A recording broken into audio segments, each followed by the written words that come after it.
অদিতি তুমি মা অসীম শক্তি সাধনার অগ্নিশিখা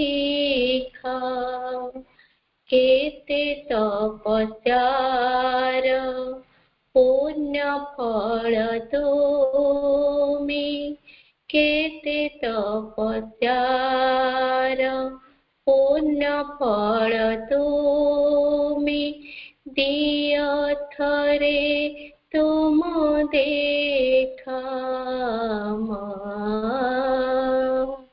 অতিথি তুমি মা অসীম শক্তি সাধনার অগ্নিশিখা অতিথি তুমি মা অসীম শক্তি সাধনার অগ্নিশিখা ওঙ্কার শূন্যরে পূর্ণ বিন্দু সাজে আসিয়াছ অবতরী তুম সন্তানার মঙ্গল পাইকি সাধনার মঙ্গধরী ওঙ্কার শূন্যরে পূর্ণ বিন্দু সাজে আসিয়াছ অবতরী তুম সন্তানার মঙ্গল পাইকি সাধনার মঙ্গধরী ত্রিধা জগতরে মহাশক্তি তুমি ত্রিধা জগতরে মহাশক্তি তুমি তুমি মা দিব্য সম্ভূত দিয় থরে তুম দেখা অদিতি তুমি মা অসীম শক্তি সাধনার অগ্নিশিখা অদিতি তুমি মা অসীম শক্তি সাধনার অগ্নিশিখা মাহেশ্বরী তুমি জ্ঞানময়ী দেবী সর্বজয়ী মহাকালী পূর্ণতারে তুমি মহাসরস্বতী সঙ্গতিরে মহালক্ষ্মী মাহেশ্বরী তুমি জ্ঞানময়ী দেবী সর্বজয়ী মহাকালী পূর্ণতারে তুমি মহাসরস্বতী সঙ্গতিরে মহালক্ষ্মী তুম আগমনে ভরে যাও শান্তি ধৈর্য প্রগতি সমতা তুম আগমনে ভরে যাও শান্তি ধৈর্য প্রগতি সমতা দিয় থরে তুম দেখা অদিতি তুমি মা অসীম শক্তি সাধনার অগ্নিশিখা अदिति तुम्हें माँ असीम सकति साधनार अग्निशिखा उल्हाई आनीछ ए धरा धामरे अतिमान सरसत्य पूर्ण सेतु साजी रहिछ तुमे माँ देवा पाई अमरत्व उल्हाई आनीछ ए धरा धामरे अतिमान सरसत्य पूर्ण सेतु साजी रहिछ तुमे माँ देवा पाई अमरत्व अदिति तुमे माँ असीम सकति साधनार अग्निशिखा केते तपस्यार पूर्ण फल तुमे दिय थरे तुम देखा माँ दिय थरे तुम देखा।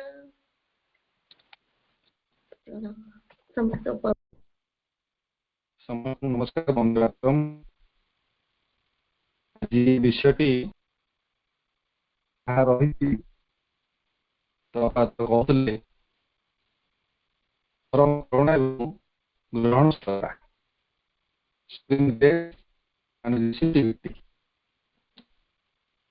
विषयटी भाव गुरुत्वपूर्ण जीवन में प्रयोग करना महत्वपूर्ण रिस्ट्रिक्टिविटी कहले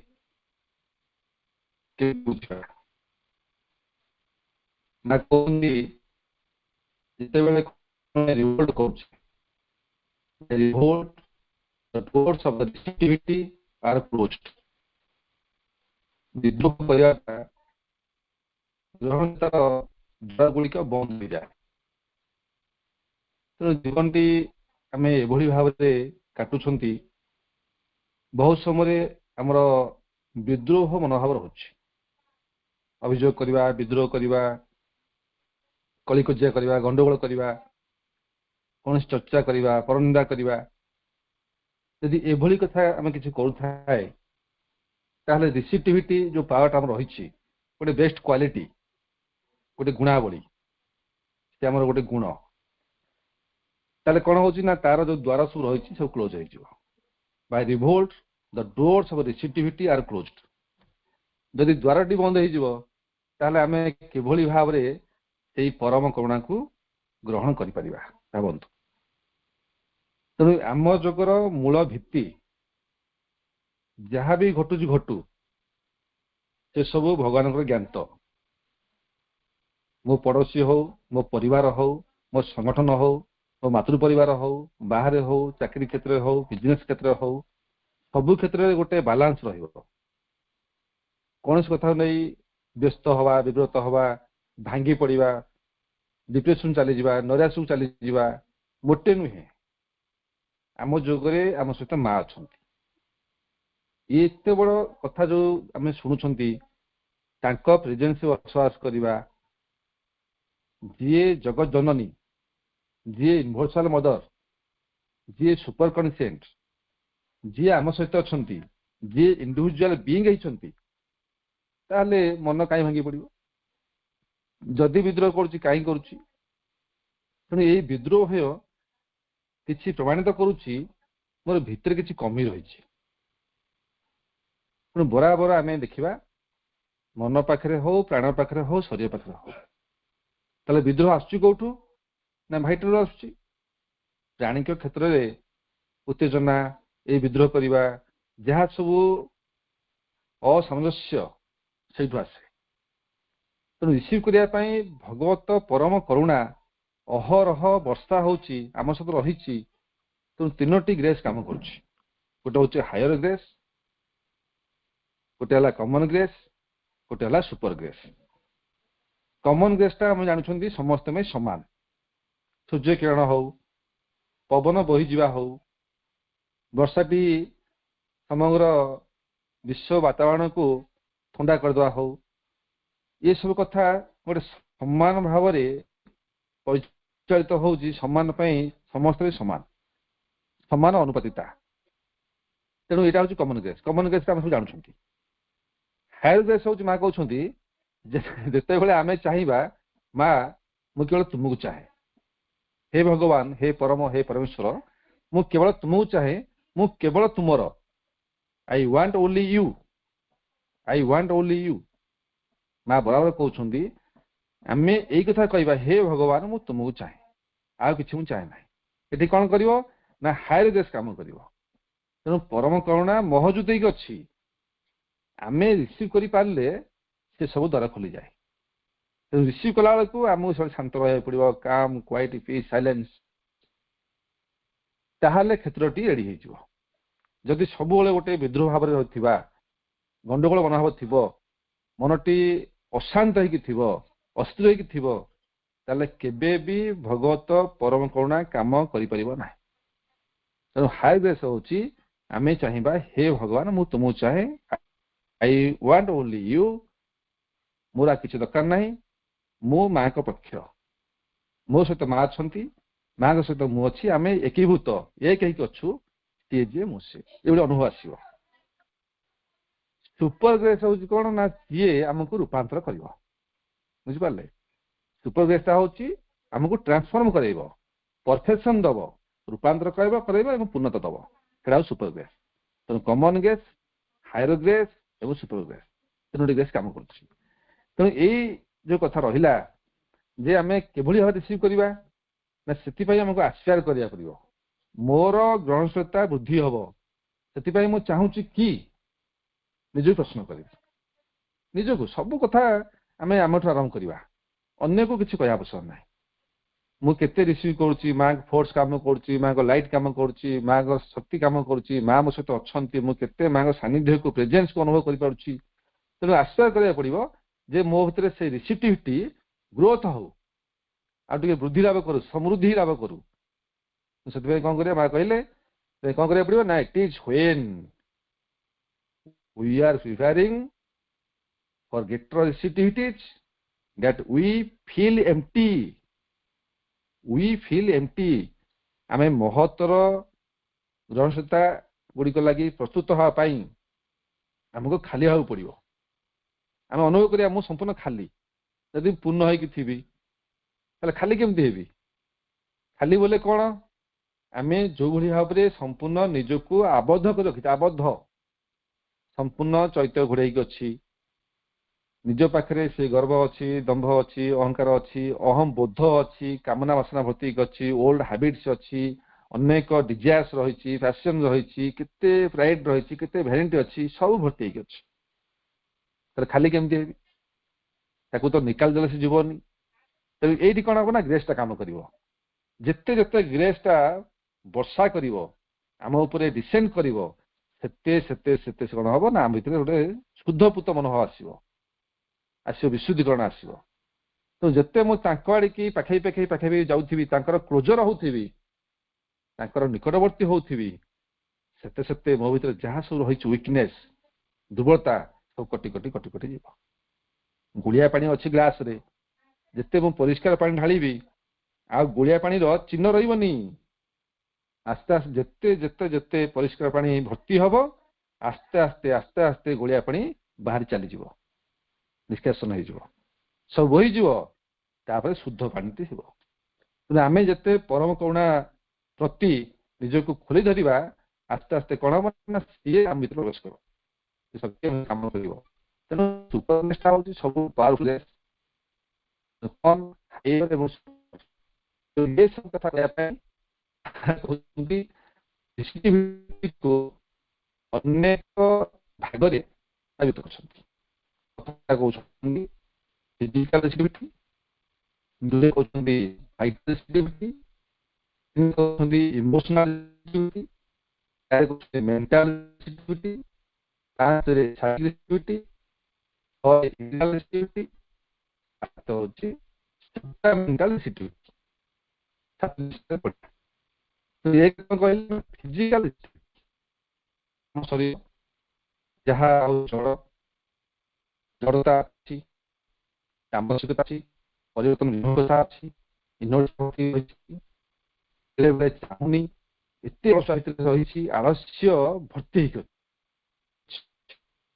ତେଣୁ ଫିଜିକାଲଟା ରେଡି ହବ। କେମିତି ରେଡି ହବ ନା ଯେହେତୁ ଶରୀର ହଉଛି ଗୋଟେ ମୂଳ ଭିତ୍ତି, ଏଇ ଶରୀର ଭିତରେ ପ୍ରାଣ ଅଛି, ମନ ଅଛି, ଆତ୍ମା ରହିଛନ୍ତି, ଚୈତ୍ୟ ଅଛନ୍ତି, ଚୈତ୍ୟ ଚେତନା କାମ କରୁଛି।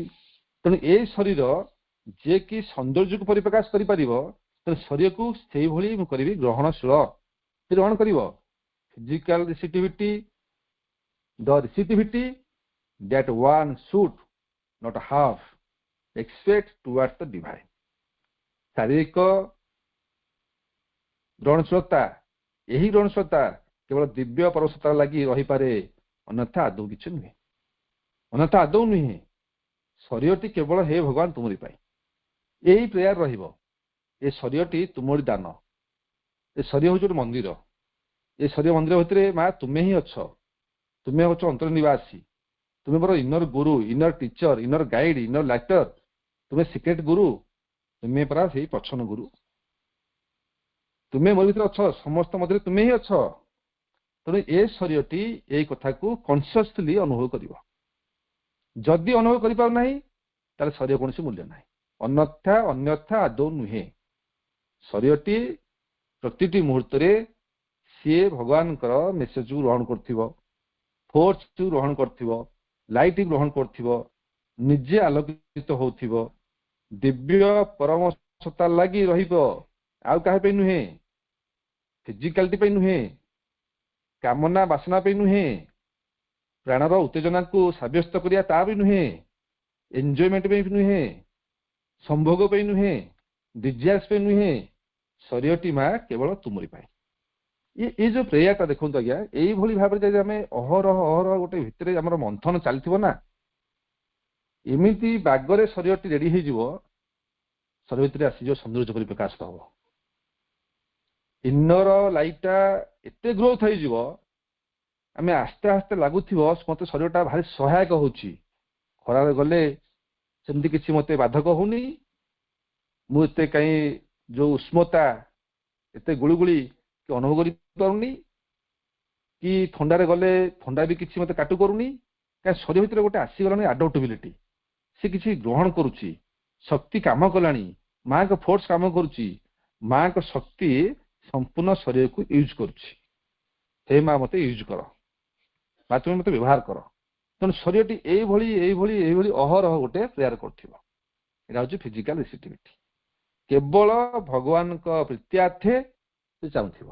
କେବଳ ତୁମର ଉଦ୍ଦେଶ୍ୟ ଶରୀର ଏଇ ପ୍ରେୟାର କରିବ ଏବଂ କର୍ମ ମାଧ୍ୟମରେ ମଧ୍ୟ ସେ ମେଡିଟେସନ କରିବ।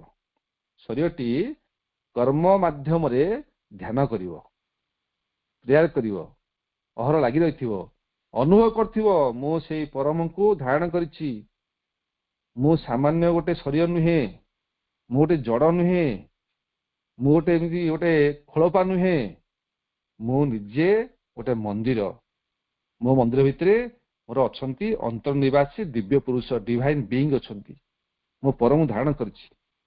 ଫିଜିକାଲ ରେସିଟିଭିଟି ହଉଛି ଆରମ୍ଭ। ଏଇଭଳି ଅନୁଭୂତି ସେ କରିବ। ଦୁଇକି ଯିବା, ଭାଇଟାଲ ରେସିଟିଭିଟି। ତା ଅର୍ଥ କଣ ନା vital ରେସିଟିଭିଟି happens only when the vital understands that it must be transformed। ଯେତେବେଳେ ପ୍ରାଣସତ୍ତା ବୁଝିପାରେ ଯେ ତାହାର ରୂପାନ୍ତର ହେବା ଅବଶ୍ୟ ଆବଶ୍ୟକ, ସେତେବେଳେ ଯାଇ ପ୍ରାଣୀଙ୍କ ଗ୍ରହଣସତ୍ତା ସଂଗଠିତ ହୁଏ। ପ୍ରାଣର ଯୋଉ ଭାବରେ ଚଲେଇଛି ପାଖରେ ସବୁ ପ୍ରକାର ଭାବନା ଭୟଙ୍କର ହେଇକି ଅଛି, ଅତ୍ୟାଚାର ହେଇକି ଅଛି, ଏତେ ନିଃଶ୍ୱାସ ହେଇକି ଅଛି, କିନ୍ତୁ ପ୍ରାଣ ଭିତରେ ଅନ୍ତର୍ଯୋଦ୍ଧା ଅଛି। ପ୍ରାଣ ହଉଛି ଶକ୍ତିର ଭଣ୍ଡାର। ପାୱାର ହଉ, ଫୋର୍ସ ହଉ, ଷ୍ଟ୍ରେନ୍ଥ ହଉ, କାପାସିଟି ସବୁ ଠିକ ଅଛି। ପ୍ରାଣକୁ ବୁଝିବାକୁ ପଡିବ। ମା କହୁଛି ପ୍ରାଣକୁ ଅନେଇବାକୁ ପଡିବ। କିଏ ଅବୁଝା ଅଛି ତାକୁ ଗାଡି ହବନି, ବଡ କଲେ ହବନି, ତାକୁ ବୁଝିବାକୁ ପଡିବ। ବାପରେ ଥରେ ଟିକେ ବୁଝୁ। ସେଇଭଳି ଭାବରେ ସୁନା ଛୁଆଟି ଭଳି ପ୍ରାଣକୁ ବୁଝିବାକୁ ପଡିବ ଏବଂ ସେ ବୁଝିଯିବ।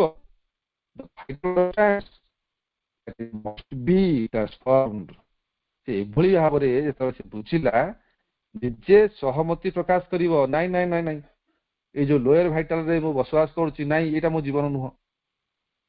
ଲୋୟର ଭାଇଟାଲ ପରେ ଗୋଟେ ହାୟର ଭାଇଟାଲ ଅଛି, ଯାହା ମୋର ଇନର ଭାଇଟାଲ, ଯାହା ମୋର ଅନ୍ତର୍ଗତ ପ୍ରାଣ, ଯାହା ସ୍ୱଚ୍ଛ ମାର୍ଜିତ ସୁଶିକ୍ଷିତ ପ୍ରଶିକ୍ଷିତ, ଯାହା ସମ୍ପୂର୍ଣ୍ଣ ଭାବରେ ଶୁଦ୍ଧିକରଣ କରାଯାଇଛି, ଇନର ଭାଇଟାଲ। ତେଣୁ ମୋର ପରିଚୟ ପାଇବି ଏବଂ ସହମତି ପ୍ରକାଶ କରିବି ଯେ ମୁଁ ନିଶ୍ଚିତ ଭାବରେ ମୁଁ ରୂପାନ୍ତର ହେବି, ନିଶ୍ଚିତ ରୂପାନ୍ତର ହେବି। ତେଣୁ ସେ ଚାହିଁବ, ପ୍ରାଣ ଚାହିଁବ।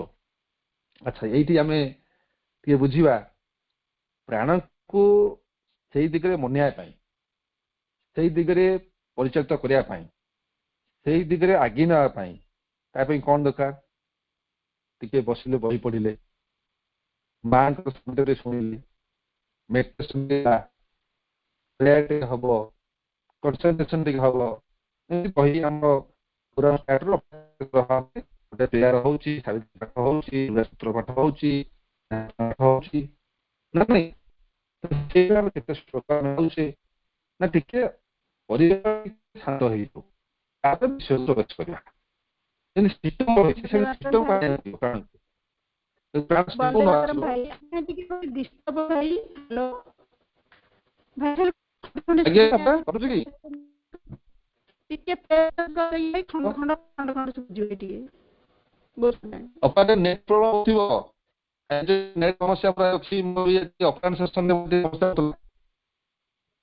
ବର୍ତ୍ତମାନ ଠିକ ଅଛି?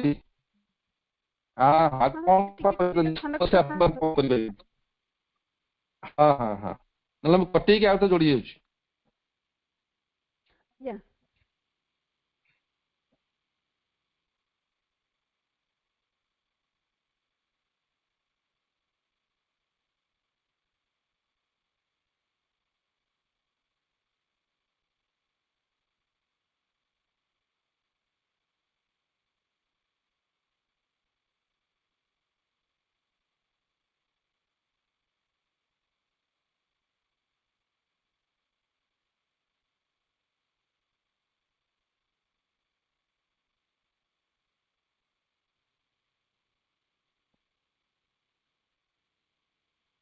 ହଁ ବା, ତେଣୁ ଯେତେବେଳେ ଆମେ ପ୍ରାଣକୁ ଗୋଟେ ନୂତନ ଶିକ୍ଷାଟି ଦବା, ତେଣୁ ଯୋଉ ଦିଗରେ ପ୍ରାଣଟି ତଳକୁ ଖସି ପଡୁଛି ବା ପଥ ଉଡ଼ା ହେଇଯାଉଛି, ଟ୍ରାକ୍ ବାହାରକୁ ଚାଲି ଯାଉଛି, ତେଣୁ ସେ ଦିଗରେ ବେଶୀ ଆମେ କାମରେ ଲାଗିବା ନାହିଁ।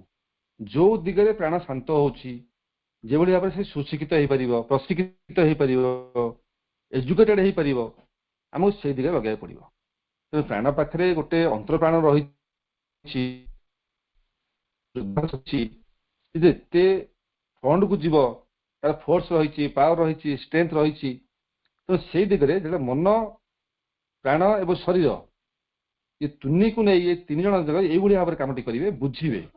ତେଣୁ ପ୍ରାଣ କ'ଣ କରିବେ? ବୁଝିବାକୁ ପଡିବ ଏବଂ ସେ ଚାହିଁବ ଯେ ମୁଁ ରେଡି ଅଛି, ମୋ ମଧ୍ୟରେ ସେ ଶକ୍ତି ପ୍ରକଟିତ ହଉ, ସେ ଶକ୍ତିଟି ପରିପ୍ରକାଶ ହଉ, ସେ ଶକ୍ତି ଯାହା ସେ ଉଦ୍ଭାସିତ ହଉ। ତେଣୁ vital ରେସିଟିଭିଟି happens only when the vital understands। ତେଣୁ ସେ ବୁଝିଯିବ, it must be transformed। ତେଣୁ ଏଇଭଳି ଭାବରେ ଆମେ ପ୍ରାଣ କଥା ଅନେକ କଥା ଚର୍ଚ୍ଚା କରୁଛନ୍ତି, ମା ଘରେ ସବୁ ଲେଖା ହେଇଛି। ତେଣୁ ପ୍ରାଣଟି ଆମେ କେଉଁ ଦିଗରେ ଯିବ, କେମିତି ରିସିଭ୍ କରିବ, କିଭଳି ଭାବରେ ସେ ସାମର୍ଥ୍ୟବାନ ହବ। ସାମର୍ଥ୍ୟ ରହିଛି, କିନ୍ତୁ ଯାହା ସବୁ ଗୁପ୍ତ ହେଇକି ଅଛି ସେ ସମ୍ମୁଖକୁ ଆସିବ। ତାପରେ କହୁଛନ୍ତି, ଥାର୍ଡ କହୁଛନ୍ତି ଇମୋସନାଲ ରେସିଟିଭିଟି, ଇମୋସନ୍ସ ୱାଣ୍ଟିଂ ଟୁ ବି ଡିଭିନାଇଜ୍ଡ, ଇମୋସନ୍ସ ୱାଣ୍ଟିଂ ଟୁ ବି ଡିଭିନାଇଜ୍ଡ। ଆବେଗ ପ୍ରବେଗ, ଏଇଟା ହଉଛି ଗୋଟେ ବଡ କଥା। ଆମେ ବହୁତ ସମୟରେ ଇମୋସନାଲି କିଛି କଥା କହିଦଉଛେ, ଯାହା କହୁଛି ଏକ୍ସାଇଟମେଣ୍ଟ, ଏକ୍ସାଇଟେଡ ହେଇକି ଆମେ କିଛି କଥା କହିଦଉଛେ, ଆଖିରୁ ଟିକେ ଲୁହ ଝରି ଯାଉଛି। ସେମିତି ଚଳିବ ନାହିଁ। ଆମେ ଏଭଳି ଭାବରେ ଆମର ସେନ୍ସ କାମ କରିବ ତାକୁ କହୁଛି ସେନ୍ସେସ୍ ଆଣ୍ଡ ସୁପର ସେନ୍ସ, ଇନ୍ଦ୍ରିୟ ସକଳ ଏବଂ ଅତୀନ୍ଦ୍ରିୟ, ଯେ କି ଗୋଟେ ପରଫେକ୍ଟ ବାଲାନ୍ସ ଆସିବ। ଅତୀନ୍ଦ୍ରିୟ ଆମେ କେମିତି କହୁଛୁ ବା, ସୁପର ସେନ୍ସ ଆମେ କହୁଛେ ଗୋଟେ ଥାର୍ଡ ଆଇ ଅଛି ଆମର, ସେଇଭଳି ଭାବରେ ଇନ୍ଦ୍ରିୟ ଖୋଲିଯିବ। ଆମେ କିଛି ଆଗାମୀ ଆଭାସ ପାଇପାରୁଥିବା, କିଛି ଘଟେ ଯାଉଛି ତାର କିଛି ଇଙ୍ଗିତ ପାଇପାରୁଥିବା, କିଛି ଇଣ୍ଡିକେସନ ପାଇପାରୁଥିବା। ସୁପର ସେନ୍ସକୁ ଯିବା ପାଇଁ ଆମକୁ ସାଧନା କରିବାକୁ ପଡିବ, ଏଇଟା ଯାହିତାଇ କଥା ନୁହେଁ। କିନ୍ତୁ ବର୍ତ୍ତମାନ ଆମେ ଯୋଉ କଣ୍ଡିସନ ଅଛନ୍ତି, ଆମର ସେନ୍ସ ଗୁଡାକ ଇନ୍ଦ୍ରିୟ ସକଳ ଏତେ ଶିକ୍ଷିତ ନୁହନ୍ତି। ଆଖିଟା କଣ ଦେଖୁଛି? ଯଦି ଆଖି ତା ଦୃଷ୍ଟି ମାଧ୍ୟମରେ ଭିଜନ ତା ସାଇଟ୍ ଯଦି ସେ ମାକୁ ଦେଖିପାରୁନି ଅଲଗା କିଛି ଦେଖୁଛି, ତାହେଲେ ଲାଭଟା କଣ ଅଛି? ଯଦି କାନ ମାଧ୍ୟମରେ ଯଦି ମା କଥା ଟିକେ ଶୁଣିପାରୁନି, ବାର୍ତ୍ତା ଟିକେ ପହଞ୍ଚି ପାରୁନି, ମେସେଜ ଟିକେ ପହଞ୍ଚି ପାରୁନି, ତାହେଲେ ମୁଁ କଣ ଶୁଣୁଛି? ତେଣୁ ଏଇଭଳି ଭାବରେ ଅନେକ କଥା ଚେଞ୍ଜେସ୍ ହବ, ସବୁ ଚେଞ୍ଜ ହବ। ତେଣୁ କିଭଳି ଭାବରେ ଇମୋସନାଲ ରିସିଟିଭିଟି, ସେ ଚାହିଁବ ଯେ ମୁଁ ସେଇ ଦିବ୍ୟତାକୁ ପରିପ୍ରକାଶ କରିବି। ଦିବ୍ୟ ରୂପାନ୍ତର ପାଇଁ ଅପେକ୍ଷାରତ ଆବେଗ ସକଳ, ଆବେଗ ସକଳ। ତେଣୁ ସେଇଭଳି ଭାବରେ ଆମର ଯେତେ ସବୁ ଇନ୍ଦ୍ରିୟ ସକଳ ଅଛନ୍ତି ଆମେ ଜାଣିଛେ, ପଞ୍ଚ ଇନ୍ଦ୍ରିୟ, ମନ ଷଷ୍ଠ ଇନ୍ଦ୍ରିୟ। ତେଣୁ କିଭଳି ଭାବରେ ସବୁ ଇନ୍ଦ୍ରିୟ ସକଳ ସେ ଶିକ୍ଷିତ ହେବେ, ପ୍ରଶିକ୍ଷିତ ହେବେ, ସବୁ କର୍ଷଣ କରାଯିବ। ତେଣୁ ଏ ଟୋଟାଲ ଗୋଟେ ଦେଖନ୍ତୁ, ବଡି ଭିତରେ ଯାହା ସବୁ ରହିଛି, ଶରୀରଟି ରହିଲା, ପ୍ରାଣ ରହିଲା, ଜୀବକୋଷ ରହିଲେ, କୋଷ କୋଷାଣୁ ରହିଲେ, ଇନ୍ଦ୍ରିୟ ସକଳ ରହିଲେ, ନାଡି ସକଳ ରହିଲେ, ଏ ସବୁ ଗୁଡାକ କାମ ହବ। ଏତେ ସହଜିଆ କଥା ନୁହେଁ। ସବୁବେଳେ ଗୋଟାଏ କଥା ଆମକୁ କରିବାକୁ ପଡିବ, ମା ଆମେ ଚାହୁଁଛୁ। ମା ବରାବର ପ୍ରଶ୍ନ କରୁଛନ୍ତି, ତୁମେ ଚାହୁଁଛ କି? ଆମକୁ ବଡ ବାଟରେ କହିବାକୁ ପଡିବ, ୟେସ୍,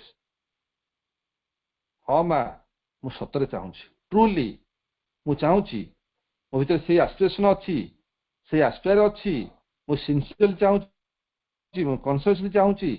ଏଇଟା ବରାବର କହିବାକୁ ପଡିବ। ତେଣୁ ଯେତେବେଳେ ଆମେ ଏଠି କହୁଛେ, ଭାବୁଛେ କଣ ମାଙ୍କଡ ଥିଲା ମଣିଷ ଆସିଗଲା, ମଣିଷଟି ଅଛି ଆସିଯିବ, ସୁପରମ୍ୟାନ ଆସିଯିବ, ଏମିତି କଥା ସିଷ୍ଟମ ନୁହଁ। ଇଏ କଥାଟି ନେଚର କରୁଥିଲା, ନେଚର ପାଖରେ ସେ କାମଟି ଥିଲା। କୋଟି କୋଟି ବର୍ଷ ଲାଗିଗଲା ପଶୁରୁ ମଣିଷ ହେବା ପାଇଁ। ବହୁତ ତା ଭିତରେ ବହୁତ ଡିଫରେନ୍ସ ରହିଛି, ବହୁତ ସୋପାନ ବି ଅଛି। ଯେ ଏମିତି ଆମେ ଏମିତି ଲାଗି ଲାଗି ରହିଗଲା ପରେ ହଠାତ୍ ଜଣେ ସୁପରମ୍ୟାନ ହେଇଯିବା, ନା, ମୋଟେ ସେମିତି ନୁହଁ। ସବୁ ଭିତରେ ଦିବ୍ୟତା କାମ କରିବ। ଶରୀର, ପ୍ରାଣ, ଆମର ଅଲ୍ ଇମୋସନ୍ସ, ଆମର ମାଇଣ୍ଡ, ଏ ସବୁର ଗୋଟେ ଆସିବ ପରଫେକ୍ଟ ବାଲାନ୍ସ ଆସିବ। ଯେତେବେଳେ ମୋର ଆବେଗ ପ୍ରବେଗ, ମୋର ଭାବନା, ମୋର ଥଟ୍ସ, ମୋର କନସିୟସନେସ୍ ସବୁ ହବ ଡିଭିନାଇଜ୍ଡ।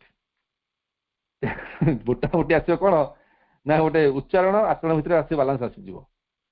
ଯାହାଟା କହୁଥିବି, ଯେମିତି କହନ୍ତି ବେଦବାକ୍ୟ, ଯୋଉଟା କହୁଛି ସେଟା ସେ କରୁଛି। କଥା କହୁଥିବା ଗୋଟେ, କରୁଥିବା ଗୋଟେ, ମୋଟେ ଡିଫରେନ୍ସ ଆସିବନି। ଯୋଉଟା କହୁଛି ସେଟା କରୁଛି, ଗୋଟେ ପରଫେକ୍ଟ ହାରମୋନି ଆସିବ, ସୁସଙ୍ଗତି ପ୍ରତିଷ୍ଠା ହବ। ତେଣୁ ଇମୋସନାଲ ରିସିଟିଭିଟି, ଇମୋସନ୍ସ ୱାଣ୍ଟିଂ ଟୁ ବି ଡିଭିନାଇଜ୍ଡ, ତିନି ଗଲା। ପ୍ରଥମ ହେଲା ଫିଜିକାଲ, ଦୁଇରେ କଲେ ଭାଇଟାଲ, ତିନି କଲେ ଇମୋସନାଲ, ଚାରି କହୁଛନ୍ତି ମେଣ୍ଟାଲ ରିସିଟିଭିଟି। ଏଇଟା ଆଉ ଗୋଟେ ବଡ କଥା। ମେଣ୍ଟାଲ ରିସିଟିଭିଟି ପୁଣି କଣ ନା, always ready to learn. Mental receptivity ହଉଛି ଅଲୱେଜ ରେଡି ଟୁ ଲର୍ନ, ମାନସିକ ଗ୍ରହଣଶୀଳତା, ସର୍ବଦା ଶିକ୍ଷା କରିବା ପାଇଁ ଭଲ୍ୟୁମରେ ଅଛି। ଆଜ୍ଞା, ଏସବୁ କଲେକ୍ସନ କରିବାକୁ ପଡୁଛି। ସର୍ବଦା ଶିକ୍ଷା କରିବା ପାଇଁ ପ୍ରସ୍ତୁତ। Always ready to learn. ମନଟା କୁଆଡେ? Mind is a market place. ମନରେ ହାଟ ବସିଛି, 12 ଚିନ୍ତା, 14 ଚିନ୍ତା, ଲକ୍ଷେ ଚିନ୍ତା, ଚିନ୍ତା ବଢି ବଢି ଚାଲିଛି। ତେଣୁ ମନଟା କଣ ବୁଝିବ, କଣ ସେ ଶିଖିବ? ରେଡି ଟୁ ଲର୍ନ, ସର୍ବଦା ଶିକ୍ଷା ପାଇଁ ପ୍ରସ୍ତୁତ। ଯଦି ବ୍ୟକ୍ତି ନିଜେ ନିଜେ ପ୍ରଶ୍ନ ନିଜକୁ କରିବେ, ମୁଁ ଶିକ୍ଷା ପାଇଁ ରାଜି ଅଛି କି? ସତରେ କହିବା, ଟିକେ ମାଙ୍କୁ ଚାହିଁବା, ମାଙ୍କ ପାଖରେ ବସିବା, ଖୋଲା ହୃଦୟ, ଖୋଲା ମନରେ, ପରିଷ୍କାର ଭାବରେ ଟିକେ କହିବା, ହଁ ମା ମୁଁ ସତରେ ରାଜି ଅଛି ଶିଖିବା ପାଇଁ। କହିପାରିବା? ଆମେ କହୁଛୁ ଆମେ ସର୍ବଜ୍ଞାତା, आमे सब जानता आमे सब जानिछु आमको कौन सी कौन कहम आमे सब जानिछु एटा नुहे एटा विजिलेंस माइंड नुह एटा मेंटल सिटी नुहे अति सहज रे नम्र भाव रे विनम्र भाव रे से कहथियो ऑलवेज रेडी टू लर्न आम शिखी शिक्षा आरंभ कले ताते ज्ञान आसीबो ज्ञान प्रवेश करिवो से कहउछंती से हायर नॉलेज जे डिसेंड करिछि एई पृथ्वी वातावरण से क्रियाशील से हायर लाइट काम करुछि से हायर फोर्स काम करू सब डिसेंड करिछंती नॉलेज काम करू से भली चाहूछि से इंस्ट्रूमेंट से भली चाहूछि आधार से चाहूछि से भली ह्यूमन भेसेल जदि से भली मानवीय शरीर से पाइबो भेसेल पात्रटी पाइबो ताले से प्रवेश करिवो तने आमे से भली भाबरे ऑलवेज रेडी टू लर्न मो मन शिक्षित हबो मन भीतर केते माने भयंकर चिंता मन विकृत मन कपटिया मन कृपण मन लोभी मन मन विकलिया मन केते मन अछि किंतु ये मन हम को मन को जीवा केते कथा हमको पढ़ाइछि से केते कथा कहिसंती common mind higher mind illumined mind intuitive mind overmind supermind केते कथा तेरे मन सा शिखिले यदि हाट बसथिबो चिंता करथिबो माने पहर खाली कोलाहल को भलो पाउथिबो ताले केमती हबो ऑलवेज रेडी टू लर्न सदा से शिक्षा पाई रेडी थिबो ज्ञान विजडम नॉलेज एंड विजडम तेरे आमे मा कहले जला पढ़ा पढ़ी करछंती माटे बढ़िया कथा कहि तीनटा पॉइंट कहिसंती पढ़ा पढ़ी समय कोन होउची ना मनटा कर्षण करा होउची कल्टीवेट ताको हळ करा होउची से मंथन करा होउची से पछिला मन भितर गोटे भाइब्रेशन गोटे कंपन सृष्टि हला तो जहाँ से तेणु सब मन को लगे दरकार कौन पढ़ा पढ़ी से किसी करू निजे किसी अनुभव को आणु एक्सपीरियंस रियलाइजेशन से किसी करू जदि मन टिके फांका पाईगला आसीगला भयंकर चिंता कुआड़े कुआड़े से पलैब कुआड़े कुआड़े बुली पलि आसो कौन कौन थी ये अमेरिका पलैब ये बेंगलोर पलैब ये इंग्लैंड पलैब ये केंझर पलैब भुवनेश्वर पलैब कुआड़े कुआड़े पलैब तो हिसाब नहीं लगाव ना तो ताकू सब काम दरकार कौन शिखिबा ना good book a good book can change your mind a good book can change your mind तेन बही तो थुआ है आम पाखे गदा गदा बही थुआ है खंडे दी खंड भी नुह रामायण खंडे महाभारत खंडे गीता खंडे खंडे खंडे पढ़ुछे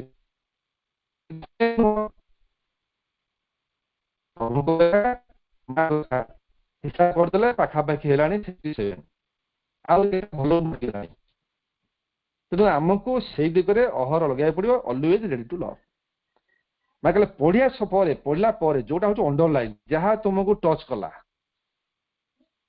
ताकू नहीं टिके मंथन करिवो विचार विमर्श टिके समीक्षा करिवो जे ए पॉइंट रे मा कोन कहिसंती बार्ताटी कोन दैछंती टिके निजे निजे ताको अर्थ करिवो अर्थ कला परे जो सारांश बाहरिवो जो शेषांत बाहरिवो ताकू नै जीवन रे प्रयोग करिवो तीनटा कथा मा कहिसंती जीवन प्रयोग कल ताले मन रे कंडीशन करिवो नॉलेज ऑलरेडी से कहउछंती नॉलेज ऑलरेडी ए पृथ्वी वातावरण रे डिसेंड करिछि परम ज्ञान ओल्हे आछंती से आधार खोजुछंती जदि आमे सेही भली भाबरे शिक्षा पे से दिगटी कामटी करिबा ताले सेही ज्ञानटी आम भितर प्रवेश करिवो जो ज्ञानटी आम भितर अछि जहा छुपी के अछि जहा घोड़े ही पड़िछि अंतर ज्ञानटी लुचि के अछि तेनु बाहर से ऊर्ध्व ज्ञान सहित जदि सम्मिलित हो जिवो चमत्कार इंटरेस्टिंग ये कहूँ ऑलवेज रेडी टू लर्न सर्वदा शिक्षा करने प्रस्तुत जहाँ कहूँ मेंटल रिसेप्टिविटी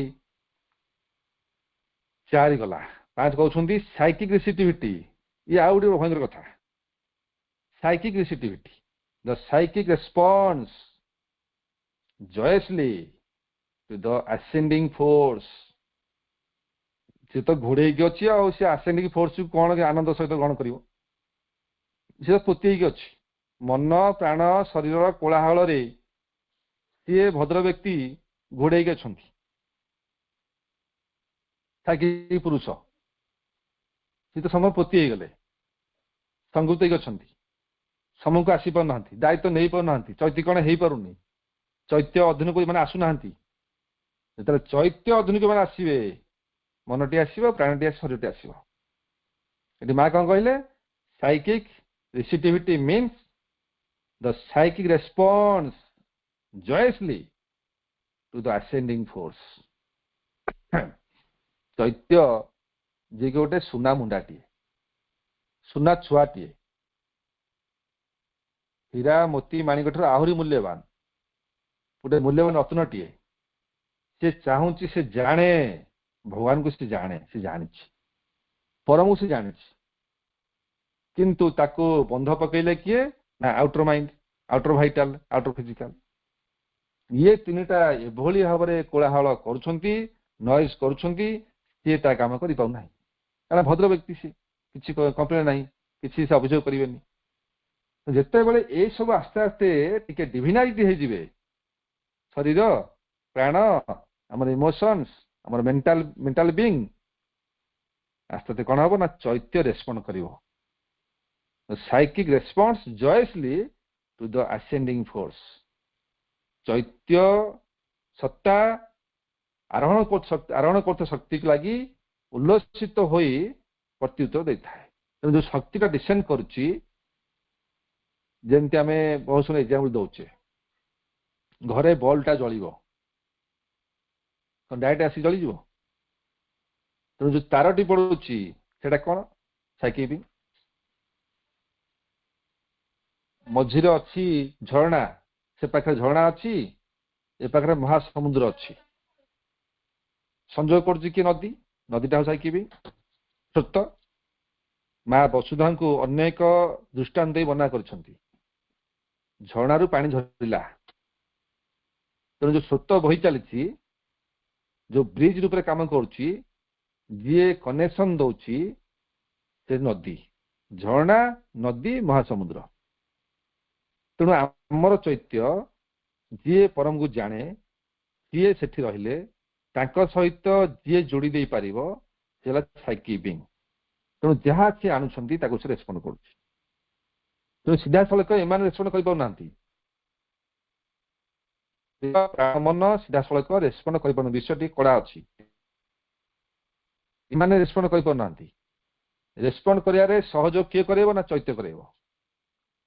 ଚୈତ୍ୟ ଏ ତିନିକୁ ଶିକ୍ଷିତ କରେଇବ, ଚୈତ୍ୟ ଏ ତିନିକୁ ସୁମାର୍ଜିତ କରେଇବ, ପ୍ରଶିକ୍ଷିତ କରେଇବ, କଷଣ କରେଇବ, ବାଟକୁ ଆଣିବ।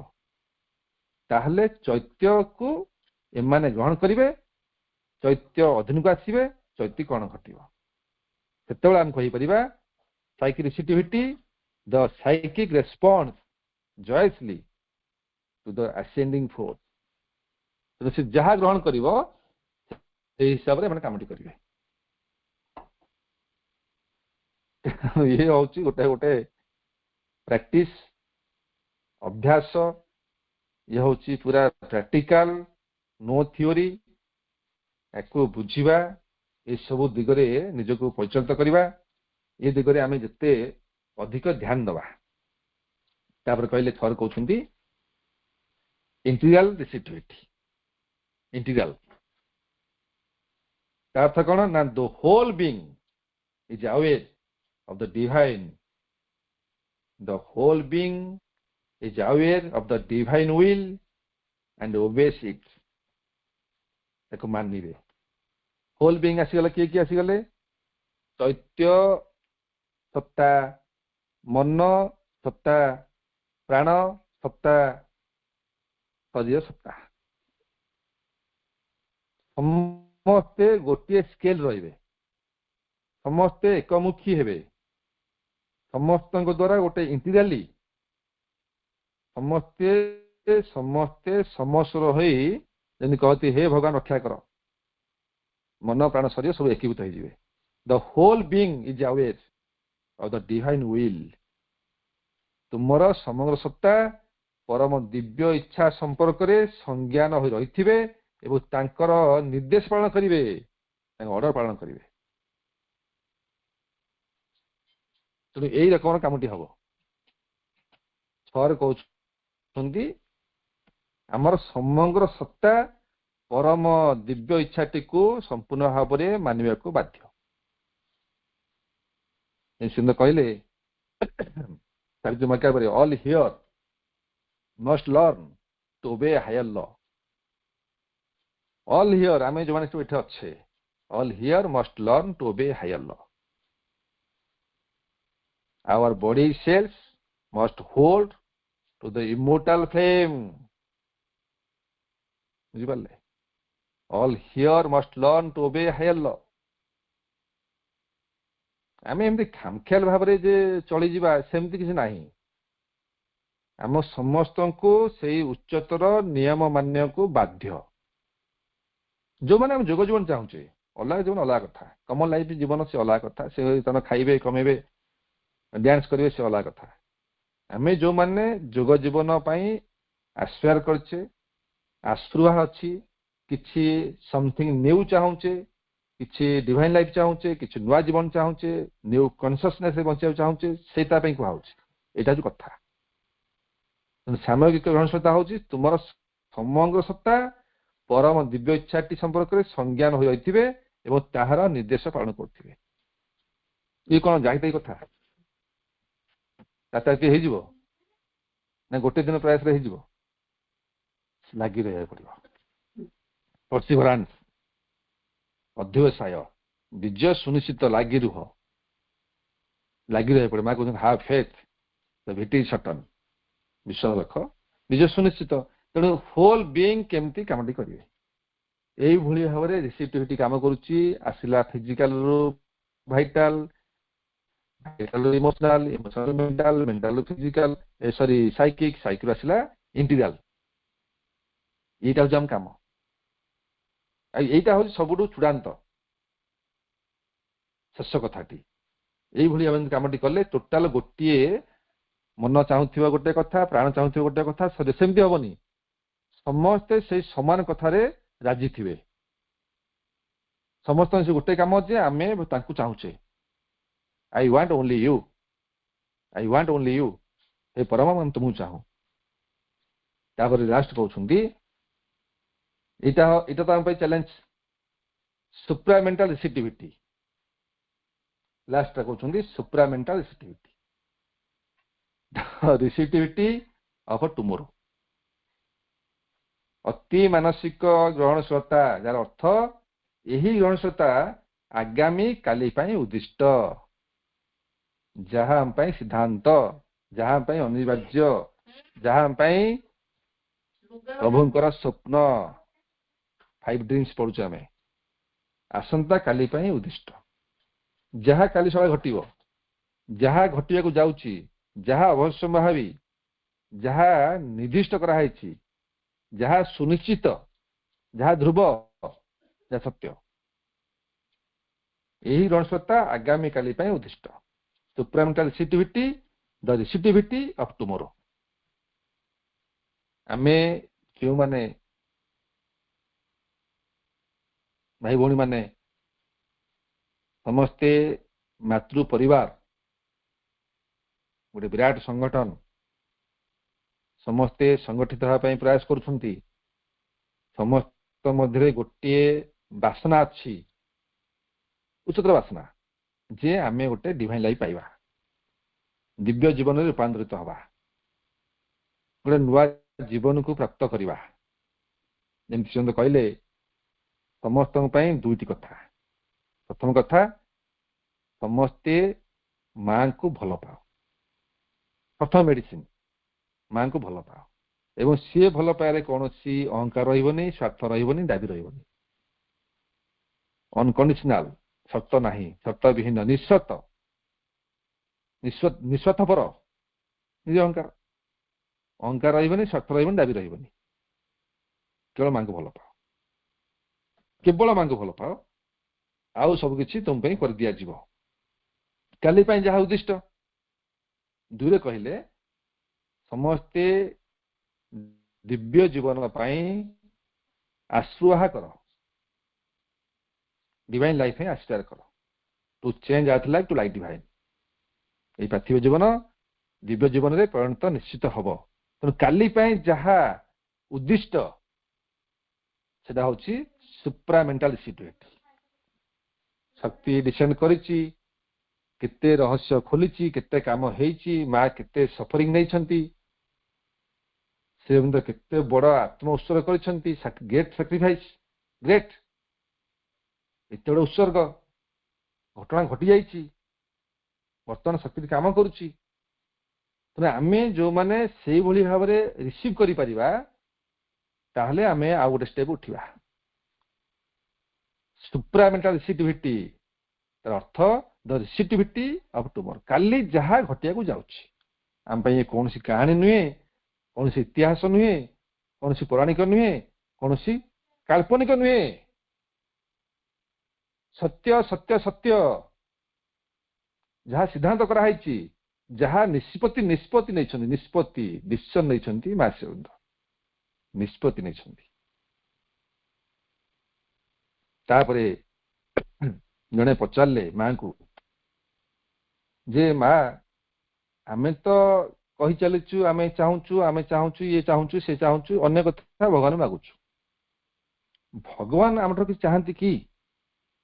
ଭଗବାନ ସୁପ୍ରିମ ପରମ କିଛି ଆମଠାରୁ ଚାହାନ୍ତି କି? ତେଣୁ ଆମଠାରୁ କଣ ଚାହାନ୍ତି ଟିକେ କୁହନ୍ତୁ। ଆଜିକାଲି ଯୋଉଭଳି ସିଷ୍ଟମ ଚାଲିଛି, ହଁ ସେ ଚାହୁଁଛନ୍ତି ଲଡୁ ଚାହୁଁଛନ୍ତି, ଲଡୁ, ଫଳ ଚାହୁଁଛନ୍ତି, ଭୋଗ ଚାହୁଁଛନ୍ତି, ନାଇଁ ସେମିତି କିଛି କହିଲେନି। 4ଟା ପଏଣ୍ଟ ଦେଲେ। ପ୍ରଥମେ କହିଲେ କମ୍ପ୍ଲିଟ ସିନସିୟରିଟି, ତୁମେ ପୂର୍ଣ୍ଣ ଆନ୍ତରିକ ହୁଅ, ଏହା ହିଁ ଭଗବାନ ଚାହାନ୍ତି, ଏହା ହିଁ ପରମ ଚାହାନ୍ତି। ତୁମେ ପୂର୍ଣ୍ଣ ଆନ୍ତରିକ ହୁଅ। କାଲି ପାଇଁ ଯାହା ଉଦ୍ଦିଷ୍ଟ, କାଲି ଯାହା ଘଟିବ, କାଲି ଯାହା ଅବଶ୍ୟ ଭାବି ମା ଶ୍ରୀଅରବିନ୍ଦ ଯାହା କହିଛନ୍ତି, ଯାହା ନିଶ୍ଚୟ ଫଳିବ, ଯାହା ନିଶ୍ଚୟ ଘଟିବ, ସେଥିପାଇଁ ତୁମେ ପୂର୍ଣ୍ଣ ଆନ୍ତରିକ ହୁଅ, ଆନ୍ତରିକ ହୁଅ। ଆମେ ଆଲୋଚନା କରୁଥିଲେ ସିନସିୟରିଟି ଉପରେ। ଯଦି ଆନ୍ତରିକତା ଜନ୍ମ ହଉନି, ମା କହିଲେ ଚେଙ୍କ ଦିଅ, ନିଜକୁ ଚେଙ୍କ ଦିଅ, ଗରମ ଲୁହା ଚେଙ୍କ ଦିଅ, ଚେଙ୍କ ଦେଲେ ମନେ ପଡିବ ମୁଁ ଆନ୍ତରିକ ନୁହେଁ, ମୁଁ ସିନସିୟର ନୁହେଁ। ଆମେ ଆଲୋଚନା କରିଥିଲେ। ଏ କହିଲେ କମ୍ପ୍ଲିଟ ସିନସିୟରିଟି। 2ରେ କହିଲେ କାମନା ବାସନା ଅହଙ୍କାର ମୁକ୍ତ ହୁଅ, ଏହା ହିଁ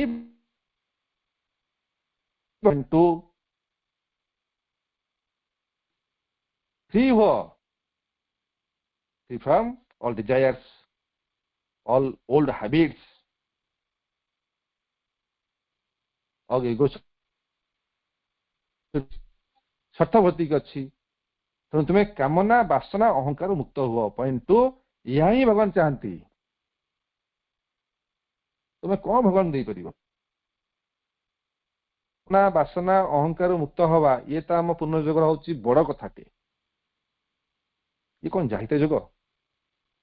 ସମ୍ପୂର୍ଣ୍ଣ ଗୋଟେ ଆମୂଳଚୂଳ ପରିବର୍ତ୍ତନ ଘଟିବ, ଚେଞ୍ଜେସ୍ ଆସିବ। ଏହା ହିଁ ଭଗବାନ ଚାହାନ୍ତି। କାଲି ପାଇଁ ଯାହା ଉଦ୍ଦିଷ୍ଟ, ସେଥିପାଇଁ ତୁମକୁ କଣ କରିବାକୁ ପଡିବ ନା କାମନା ବାସନା ଅହଙ୍କାର ମୁକ୍ତ ହେବାକୁ ପଡିବ। ଅହକୁ ଛାଡିକି ଆଗକୁ ଧରିବାକୁ ପଡିବ। ହଉଛି ଅହଙ୍କାର, ହଉଛି ଆତ୍ମା, ଆତ୍ମାରେ ବସବାସ କରିବାକୁ ପଡିବ। ସେତେବେଳେ ଆଦ୍ୟ ମଣିଷ ସେ ଜାଣନ୍ତିନି ଆତ୍ମା କଣ। ତାଙ୍କ ଯଦି କାମ କଲା ଆନିମାଲିଟି, ପଶୁତ୍ୱ କାମ କରୁଥିଲା, କଞ୍ଚା ମାଂସ ଖାଉଥିଲେ, ବଣ ଜଙ୍ଗଲରେ ବୁଲୁଥିଲେ, ଡିଆଁ ଡେଇଁ କରୁଥିଲେ, ସେ ଅଲଗା କଥା। ସିଏ ଜାଣନ୍ତିନି ସ୍ପିରିଟ କଣ, ସୋଲ କଣ ଜାଣନ୍ତିନି। ଆମର ଟିକେ ଶିକ୍ଷିତ, ଆମ ମନ ବିକାଶ ହେଇଛି, ଆମର ବୁଦ୍ଧି ଅଛି, ଜ୍ଞାନ ଅଛି, ବିଚାର ଅଛି, ବିବେକ ଅଛି, ବିବେକ ହଉଛି ହାୟର ରିଜିନ, ଉଚ୍ଚତର ବୁଦ୍ଧି। ତେଣୁ ଆମେ ସେ କାଳ ମଣିଷ କି? ଆମେ ହଉଛୁ ଏକାଳ ମଣିଷ। ଯଦି ଏକାଳ ମଣିଷ, ତାହେଲେ ଆମ ପାଇଁ ଯାହା ଉଦ୍ଦିଷ୍ଟ, ଆମ ପାଇଁ ଆମ ଗୁରୁଦେବ ଯାହା କହିଛନ୍ତି, ଆମ ଗୁରୁବର ଯାହା କହିଛନ୍ତି, ଆମ ମା ଆମକୁ ଯାହା କହିଛନ୍ତି, ଆମ ସେଇ ଦିଗରେ କାମଟି କରିବାକୁ ପଡିବ। କାମନା ବାସନା ଅହଙ୍କାର ମୁକ୍ତ ହବା, ଏହା ହିଁ ଭଗବାନ ଚାହାନ୍ତି, ଏହା କାଲି ପାଇଁ ଉଦ୍ଦିଷ୍ଟ।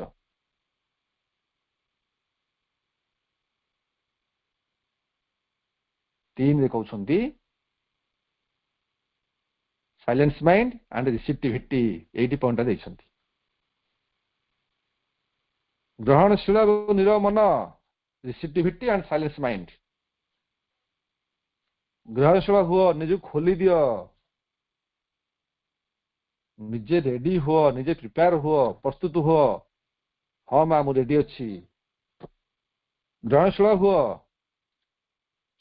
ତାକୁ କହୁଛି ରିସିଟିଭିଟି ଆଣ୍ଡ ସାଇଲେନ୍ସ ମାଇଣ୍ଡ। ଏହା ହିଁ ଭଗବାନ ଚାହାନ୍ତି। ପଏଣ୍ଟ 3 3 ନମ୍ବର ପଏଣ୍ଟ କହୁଛନ୍ତି ଗ୍ରହଣଶୀଳ ନିରବ ମନ। ଏହା ହଉଛି ପଏଣ୍ଟ 3। ଏହା ହିଁ ଭଗବାନ ଚାହାନ୍ତି। ତେଣୁ ଆମେ ସେଇଭଳି ରିସିଭ କରିବା, ଗ୍ରହଣ କରିବା ରିସିଟିଭିଟି। ମାଇଣ୍ଡଟା ସାଇଲେନ୍ସ ରହିବ। ମାଇଣ୍ଡ ସହ କଥା ହେଲେ ରେଡି ଟୁ ଲର୍ନ, ମନ ସହ ଶିଖିବା ପାଇଁ ବ୍ୟବହାର ହବ। ତର୍କ ନୁହେଁ, ବିତର୍କ ନୁହେଁ, ଜ୍ଞାନ ଦେଖିବା ପାଇଁ ନୁହେଁ, ସବୁବେଳେ ଶିଖିବି। ବୟସ କଣ ହଉନା କାହିଁକି, 5 ରୁ 100 ମା କହିଲେ 5 ରୁ 100 ସମସ୍ତେ ଶିଖିବେ, ସମସ୍ତେ ପଢିବେ, ସମସ୍ତେ ବୁଝିବେ। 5 ରୁ 100 ରେଡି ଟୁ ଲର୍ନ। ତେଣୁ ଗ୍ରହଣଶୀଳ ନିରବ ମନ ଆମେ ରିସିଭ କରିବା। 1 2 3 ଗଲା। 4 ପଏଣ୍ଟ କହିଲେ ଭିଜିଲାନ୍ସ, ସଦା ଜାଗ୍ରତ, ସଦା ପ୍ରସ୍ତୁତ, ସଦା ସର୍ବଦା ଆମେ ରେଡି ହେଇକି ଥିବା। କୌଣସି ମୁହୂର୍ତ୍ତରେ ଆମେ ପଛଘୁଞ୍ଚା ଦବା ନାହିଁ। କାଲି ପାଇଁ ଯାହା ଉଦ୍ଦିଷ୍ଟ ସେଥିପାଇଁ ଡେଇଁ ପଡିବା। କାଲି ପାଇଁ ଯାହା ଉଦ୍ଦିଷ୍ଟ ସେଥିପାଇଁ ତତ୍ପର ହବା। କାଲି ପାଇଁ ଯାହା ଉଦ୍ଦିଷ୍ଟ, ଯାହା ଅନିବାର୍ଯ୍ୟ, ଯାହା ଅବଶ୍ୟ ମହାବୀ, ସେଥିପାଇଁ ପଣ କରିବା, ନିଷ୍ପତ୍ତି ନେବା, ଟେକ୍ ଏ ଡିସିସନ।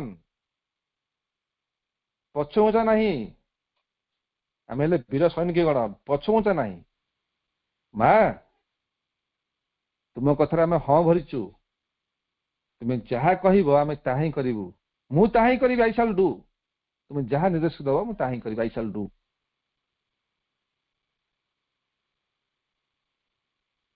ତେଣୁ ଏଇଭଳି ଭାବରେ ଏଇ 4ଟା କଥା କହିଲେ ଭଗବାନ ଏହା ହିଁ ଚାହାନ୍ତି, ଏହା ହିଁ ଚାହାନ୍ତି। ପୂର୍ଣ୍ଣ ଆନ୍ତରିକତା, କାମନା ବାସନା ଅହଂକାର ମୁକ୍ତ ହବା, ଗ୍ରହଣଶୀଳ ମନ। 3 4 କହିଲେ ସର୍ବଦା ସର୍ବଦା ଆମେ ଜାଗ୍ରତ ଥିବା, ଜାଗ୍ରତ, ସଦା ପ୍ରସ୍ତୁତ। ସେଥିପାଇଁ ଲାଷ୍ଟ ପଏଣ୍ଟ କହୁଛନ୍ତି ସୁପ୍ରାମେଣ୍ଟାଲ ରିସିଟିଭିଟି, ଦ ରିସିଟିଭିଟି ଅଫ ଟୁମୋରୋ। କେତେ କଥାକୁ ନେଇ ବର୍ଣ୍ଣନା କରୁଛନ୍ତି, physical, vital, emotional, mental, psychic, integral ଏବଂ ସୁପ୍ରାମେଣ୍ଟାଲ ରିସିଟିଭିଟି। ଆପଣ ଜାଣିଥିବେ ଭାଇ ଭଉଣୀ ମାନେ, 1946 ରେ ଗୋଟେ ଘଟଣା ଘଟିଥିଲା। ଡିସିସନ କରିଥିଲେ ଆନନ୍ଦମୟ ଚେତନା, ତାଙ୍କୁ ହଉଛି ଆନନ୍ଦମୟ ଚେତନା। ଯେମିତି ମହେଶ୍ୱରୀ, ମହାକାଳୀ, ମହାଲକ୍ଷ୍ମୀ, ମହାସରସ୍ୱତୀ, ସେମିତି ମହାଆନନ୍ଦ, ଆନନ୍ଦ କନସିୟସନେସ୍ ଯେ ଡିସିସନ କରିଥିଲେ। ସିଧା ଆସିକି ମାଙ୍କୁ ଅଭିଯୋଗ କଲେ, କହିଲେ ମା ଏ ପୃଥିବୀ ବାତାବରଣରେ ବର୍ତ୍ତମାନ ଗ୍ରହଣଶୀଳତା ଜନ୍ମ ଲାଭ କରିନାହିଁ, ମତେ କେହି ରିସିଭ କରୁନାହାନ୍ତି। ମା ମୁଁ ଫେରି ଯାଉଛି। ଫେରିଗଲେ, ସିଏ ପଳେଇଲେ। 1946 ରେ ସେ ମା କହିଲେ ମା ରିସିଟିଭିଟି ବର୍ତ୍ତମାନ ବି ଏ ଜଗତରେ ଗ୍ରହଣଶୀଳ ବା ଗ୍ରହଣଶୀଳତା ଜନ୍ମ ଲାଭ କରିନାହିଁ। ରିସିଟିଭିଟି ଗ୍ରହଣ ଲାଭ କରିନାହିଁ, ଜନ୍ମ ଲାଭ କରିନାହିଁ। ଏ ଯାବତ ଜନ୍ମ ହେଇନି, ତେଣୁ ମା ମୁଁ ମୋ କାମ କରିପାରିବି ନାହିଁ। ଫେରିଗଲେ ସେ। ତାକୁ କୁହାହଉଛି ଆନନ୍ଦମୟ ଚେତନା। ତ 1946 ରୁ ଆମେ ଆଜି ପହଞ୍ଚିଲେ 2026।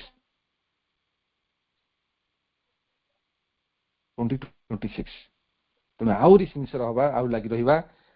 ନିଶ୍ଚିତ ଭାବରେ ଯାହା ଆମ ପାଇଁ ସ୍ୱପ୍ନ ଥିଲା ତାହା ବାସ୍ତବ ରୂପ ନେଇସାରିଛି ସୂକ୍ଷ୍ମରେ, କେବଳ ଫିଜିକାଲ ରୂପ ନବ। ଭାଇ ଭଉଣୀ ମାନେ, ପରମ ଭଗବତ କରୁଣା ଆମ ସହିତ ଅହରହ ଅଛି, ଚତୁଃପାର୍ଶ୍ୱରେ ରହିଛି। ଖାଲି ଆମେ ଟିକେ ନିଜକୁ ଖୋଲିଦେବା। ଗ୍ରହଣଶୀଳତା, ରିସିଟିଭିଟି। ରିସିଟିଭିଟିର ଯୋଉ 7ଟି ଡିପାର୍ଟମେଣ୍ଟ ପଢିଲେ ଆଜି, 7ଟି ପାର୍ଟସ ପଢିଲେ। এইଭଳି ଭାବରେ ମା ବର୍ଣ୍ଣନା କରିଛନ୍ତି। ଠିକ ଅଛି, ଆମେ ତ ରିସିଭ କରୁଛନ୍ତି ସବୁ କଥା। ତେଣୁ ରିସିଟିଭିଟି ଆମେ ତ ଜନ୍ମ ଲାଭ କରୁ। ସମସ୍ତେ ଆହୁରି ସିନ୍ସିୟର ଲାଗିବା, ପ୍ରୟାସ କରିବା, ବିଜୟ ସୁନିଶ୍ଚିତ। ମା ସମସ୍ତଙ୍କୁ ଯୋଗ୍ୟ କରନ୍ତୁ। ପୃଥିବୀ ରୂପାନ୍ତରରେ ଆମେ ସମସ୍ତେ ଅଂଶୀଦାର, ଆମେ ସମସ୍ତେ ସହଯୋଗ କରିବା। ମା କାର୍ଯ୍ୟ ସୁନିଶ୍ଚିତ, ଭିକ୍ଟ୍ରି ସଟନ, ବିଜୟ ସୁନିଶ୍ଚିତ। ତେଣୁ ଏଇ ବିଜୟରେ ଆମେ ସମସ୍ତେ ଭାଗିଦାର ହେବା, ଲାଗି ରହିବା, ନିଜକୁ ବୁଝିବା, ଜାଣିବା। ସମସ୍ତଙ୍କ ଜୟ ହଉ, ସଂଗଠନ ଜୟ ହଉ। ମାତୃ ସନ୍ତାନ ମାନେ ଆହୁରି ଆମେ ଯୋଗ୍ୟ ହେବା। ମାଙ୍କୁ ଅଶେଷ କୃତଜ୍ଞତା। ଅନଲାଇନ ମାଧ୍ୟମରେ ସମସ୍ତଙ୍କ ପାଖରେ ଅନେକ ଅନେକ ଧନ୍ୟବାଦ। ମାଙ୍କର ଆଶୀଷ ରହିଛି, ଆମେ ଲାଗି ରହିବା। ମାଙ୍କର ବିଜୟ ସୁନିଶ୍ଚିତ। ମାଙ୍କର ଜୟ ହଉ। ବନ୍ଦେ ମାତରମ୍।